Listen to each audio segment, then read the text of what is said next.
हरिओम नमः शिवाय। श्रीमद् भगवद गीता अध्याय 2 श्लोक संख्या 26, चैप्टर 2 श्लोक नंबर 26।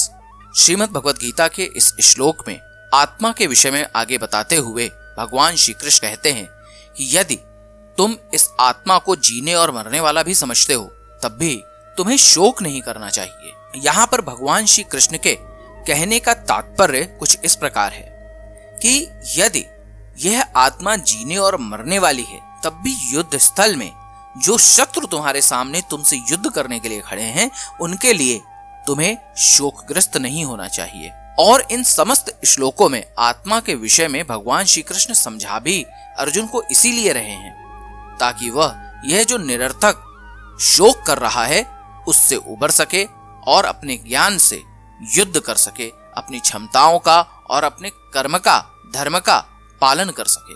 तो आइए जानते हैं श्रीमद् भगवद गीता गीता प्रेस गोरखपुर एवं यथास्वरूप में दिए गए अनुवाद एवं तात्पर्य के विषय में। सर्वप्रथम श्लोक। अथ चैनम नित्यजातं नित्यं वा मन्यसे मृतं तथापि त्वं महाबाहो नैनं शोचिर्तुमर्हसि। श्रीमद् भगवद गीता गीता प्रेस गोरखपुर में अध्याय 2 श्लोक संख्या 26 का अनुवाद कुछ इस प्रकार से बताया गया है। किंतु यदि तू इस आत्मा को सदा जन्मने वाला तथा सदा मरने वाला मानता हो तो भी हे महाबाहो तू इस प्रकार शोक करने के योग्य नहीं है।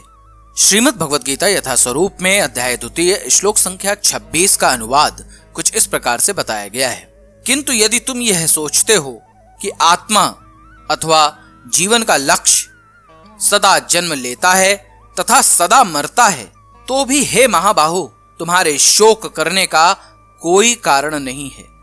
श्रीमद् भगवद गीता अध्याय 2 श्लोक संख्या 26 का तात्पर्य कुछ इस प्रकार से बताया गया है। सदा से दार्शनिकों का एक ऐसा वर्ग चला आ रहा है जो बौद्धों के ही समान यह नहीं मानता कि शरीर के परे भी आत्मा का स्वतंत्र अस्तित्व है। ऐसा प्रतीत होता है कि जब भगवान कृष्ण ने भगवद गीता का उपदेश दिया तो ऐसे दार्शनिक विद्यमान थे और लोकायतिक तथा वैभाषिक नाम से जाने जाते थे। ऐसे दार्शनिकों का मत है कि जीवन के लक्षण भौतिक संयोग की एक परिपक्व अवस्था में ही घटित होते हैं। आधुनिक भौतिक विज्ञानी तथा भौतिकवादी दार्शनिक भी ऐसा ही सोचते हैं।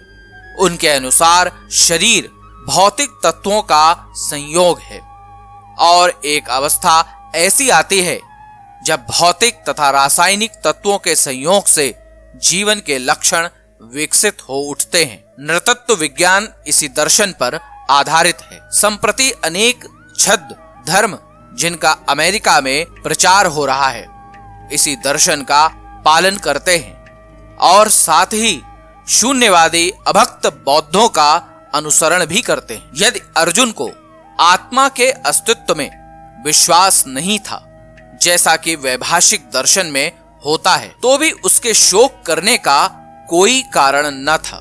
कोई भी मानव थोड़े से रसायनों की क्षति के लिए शोक नहीं करता तथा अपना कर्तव्य पालन नहीं त्याग देता है। दूसरी ओर आधुनिक विज्ञान तथा वैज्ञानिक युद्ध में शत्रु पर विजय प्राप्त करने के लिए न जाने कितने टन रसायन फूंक देते हैं। वैभाषिक दर्शन के अनुसार आत्मा शरीर के क्षय होते ही लुप्त हो जाता है। अतः प्रत्येक दशा में चाहे अर्जुन इस वैदिक मान्यता को स्वीकार करता कि अणु आत्मा का अस्तित्व है या कि वह आत्मा के अस्तित्व को स्वीकार नहीं करता, उसके लिए शोक करने का कोई कारण न था। इस सिद्धांत के अनुसार चूंकि पदार्थ से प्रत्येक क्षण असंख्य जीव उत्पन्न होते हैं और नष्ट होते रहते हैं, अतः ऐसी घटनाओं के लिए शोक करने की कोई आवश्यकता नहीं है। यदि आत्मा का पुनर्जन्म नहीं होता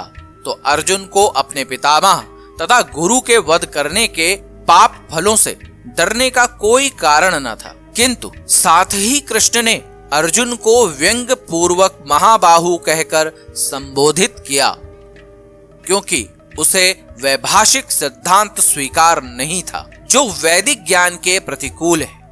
क्षत्रिय होने के नाते अर्जुन का संबंध वैदिक संस्कृति से था और वैदिक सिद्धांतों का पालन करते रहना ही उसके लिए शोभनीय था।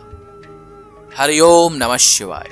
अब आप मेरे साथ बोलिए, हरे कृष्ण कृष्ण कृष्ण हरे हरे, हरे राम राम राम हरे